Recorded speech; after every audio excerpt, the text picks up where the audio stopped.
Tomin J തച്ചങ്കരിക്ക് സ്ഥാനക്കയറ്റം നൽകാൻ മന്ത്രിസഭായോഗം തീരുമാനിച്ചു. മന്ത്രിസഭയുടെ അജണ്ടയ്ക്ക് പുറത്തുള്ള വിഷയമായി ഇക്കാര്യം പരിഗണിച്ച് മുഖ്യമന്ത്രി ഉമ്മൻചാണ്ടി തീരുമാനം എടുക്കുകയായിരുന്നു.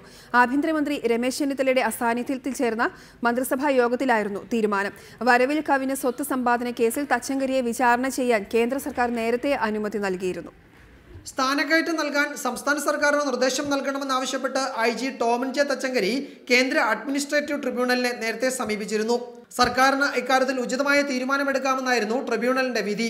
തച്ചങ്കരിക്ക് പ്രമോഷൻ നൽകുന്നതിന് തടസ്സമില്ലെന്ന് അഡ്വക്കേറ്റ് ജനറൽ നിയമോപദേശവും നൽകിയിരുന്നു.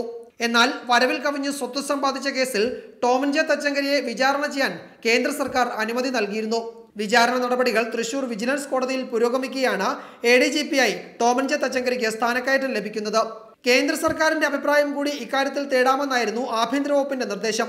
എന്നാൽ ഇതിന് കാത്തു നിൽക്കാതെ മന്ത്രിസഭായോഗത്തിന്റെ അജണ്ടയിലില്ലാത്ത വിഷയമായി ടോമിൻ ജെ തച്ചങ്കരിയുടെ സ്ഥാനക്കയറ്റം പരിഗണിച്ച് മുഖ്യമന്ത്രി തീരുമാനമെടുക്കുകയായിരുന്നു. ക്യാബിനറ്റിൽ അത് വരേണ്ട ഒരിതില്ല. ഞങ്ങൾ ഡിസ്കസ് ചെയ്തു.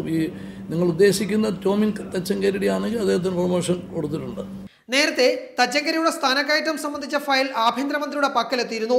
ടോമിൻ ജെ തച്ചങ്കരിക്കെതിരായ വിജിലൻസ് കേസും കേന്ദ്ര സർക്കാരിന്റെ പ്രോസിക്യൂഷൻ അനുമതിയും ചൂണ്ടിക്കാട്ടി ആഭ്യന്തരമന്ത്രി തീരുമാനമെടുത്തിരുന്നില്ല. ഒടുവിൽ മുഖ്യമന്ത്രി തന്നെ തീരുമാനമെടുക്കട്ടെ എന്നായിരുന്നു ആഭ്യന്തരമന്ത്രിയുടെ നിലപാട്. ടോമിൻ ജെ തച്ചങ്കരിയുടെ വിദേശയാത്രാ വിവാദം നേരത്തെ NIA പരിശോധിച്ചിരുന്നു. ഇതിന്റെ പേരിൽ തച്ചങ്കരിക്ക് സസ്പെൻഷൻ ലഭിച്ചു. പിന്നീട് ചട്ടം ലംഘിച്ച് വിദേശയാത്ര നടത്തിയ തച്ചങ്കരിയെ സർക്കാർ ശാസിക്കുകയായിരുന്നു. റിപ്പോർട്ടർ, കൊച്ചി, തിരുവനന്തപുരം.